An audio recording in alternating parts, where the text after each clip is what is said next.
ভাৰতবৰ্ষৰ শক্তিপীঠসমূহৰ অন্যতম শক্তিপীঠ মা কল্যাণী দেৱালয়। আৰু এই দেৱালয়ত আমি অসমৰে নহয় ভাৰতবৰ্ষৰো বিভিন্ন স্থানৰ পৰা অহা সুদূৰ আমেৰিকাৰ পৰা আমাৰ ইয়ালৈ পৰ্যটকসকল আহে। ইংলেণ্ড, আমেৰিকা, তেনেধৰণৰ ফ্ৰান্স, ৰাছিয়া, জাৰ্মানী তেনেধৰণৰ ভক্তসকলকো পৰ্যটকসকলকো আমি ইয়াতে লগ পাইছোঁ। এই থানখন মোটামুটি 1200 শতিকাতে স্থাপন হৈছিল। আমাৰ ইয়াত মা দুৰ্গাক পূজা কৰা হয়। ইয়াত যি শ্ৰী শ্ৰী মা কল্যাণী দেৱালয় আছে, এই দেৱালয়খন আৰিমত্ত ৰজাৰ দিনৰ পৰাই চলি আছে। আজি ইয়াত প্ৰায় আমাৰ এই স্থানত হোৱা প্ৰায় 70 বছৰ হৈ গ'ল। কিন্তু আমাৰ আগৰ সময়ছোৱাত আমি এই মন্দিৰৰ ইমানখিনি উন্নয়ন কৰিব পৰা হোৱা নাছিল। ইয়াত দূৰ দূৰণিৰ পৰা ভক্তসকল আহে, তেনেধৰণে আমি সুবিধা দিব পৰা নাছিলোঁ। আমাৰ এই বৰ্তমান আমাৰ অসম চৰকাৰৰ আমি যাক জাতীয় নায়ক বুলি কওঁ, তেখেতৰ নেতৃত্বত যি অসম চৰকাৰৰ যি সবল নেতৃত্বত অসম দৰ্শন যি আঁচনি, এই আঁচনিৰ জৰিয়তে আমি এই মন্দিৰত যথেষ্টখিনি পুঁজি পাবলৈ এবাৰ সক্ষম হৈছোঁ। আমি সদ্যহতে এতিয়া 10 লাখ টকা পাইছোঁ আৰু 2 কোটি টকাৰ আমাৰ চেংচন হৈছে। আৰু এই 2 কোটি টকাৰে আমাৰ সমগ্ৰ মন্দিৰৰ আমাৰ গেষ্ট হাউচৰ পৰা ধৰি বিউটিফিকেশ্যনৰ পৰা ধৰি সমগ্ৰ আমাৰ এইখিনি যিখিনি কাম হৈ উঠিব বুলি আমি আশা ৰাখিব পাৰিছোঁ।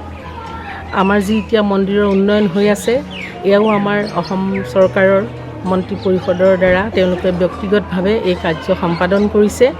আৰু যি অসম চৰকাৰৰ যি অসম দৰ্শনৰ পুঁজিৰ কাৰণে যথেষ্টখিনি আমাৰ অসমৰ মন্দিৰ নামঘৰ উন্নয়ন হৈছে। তাৰ কাৰণে আমি সদায় এই চৰকাৰৰ ওচৰত কৃতজ্ঞ হৈ থাকিম। আমাৰ মাননীয় মুখ্যমন্ত্ৰীদেৱৰ ওচৰত আমি সদায় কৃতজ্ঞ হৈ থাকিম। আৰু আমি আশা ৰাখিছোঁ এই চৰকাৰ দীৰ্ঘায়ু হওক, আমাৰ যি ধৰ্মীয় উপাসনাৰ স্থলীবোৰ সদায় সুঠাম হৈ উঠক, সবল হৈ উঠক, আৰু আমাৰ ৰাইজে তাকে আশীৰ্বাদ কৰিছে। গৌৰৱময় ইতিহাসৰে সমৃদ্ধ 1200 শতিকাতে এই স্থান স্থাপন হৈছিল। কিন্তু বৰ্তমান স্থানত যিখন কল্যাণী দেৱালয় আপোনালোকে দেখিছে, সেই স্থানত পূৰ্বৰ থানখন নাছিল। গৰাখহনীয়াৰ কবলত পৰাৰ কাৰণে 1950 চনৰ যিটো ভূমিকম্প হৈছিল, তাৰপিছত যিটো বানপানী হৈছিল, গৰাখহনীয়া হৈছিল, আৰু সেই গৰাখহনীয়াৰ কবলত পৰাৰ কাৰণে এই স্থানলৈ ৰাইজে মহৰ গাড়ীৰে যিসমূহ বস্তু গৰাখহনীয়াৰ কবলত নপৰাকৈ থাকিল, উদ্ধাৰ কৰিব পাৰিলে, সেইখিনি আনি ইয়াতে স্থাপন কৰিছিল। আৰু পাৰতে এয়া আৰিমত্ত ৰজাই খন্দা 52 বিঘা মাটিৰ সুবিশাল দিপৰা পুখুৰী। আৰু প্ৰথম দিনাৰ পিছত দ্বিতীয় দিনা দুপৰীয়া খান্দি হোৱাৰ কাৰণে এই পুখুৰীটোৰ নাম আছিলে দুপৰীয়া পুখুৰী। তাৰপিছত অপভ্ৰংশ হৈ লিখিত ৰূপলৈ আহোঁতে দিপৰা হ'ল, আৰু এই সমগ্ৰ অঞ্চলটোৰ নাম এই পুখুৰীটোৰ নামেৰে জনাজাত। কল্যাণী মন্দিৰলৈ অহা যি জৰাজীৰ্ণ ৰাস্তা আছিল, এই ৰাস্তা আমাৰ এই চৰকাৰৰ দিনতে আজি সুন্দৰভাৱে হৈ উঠিলে।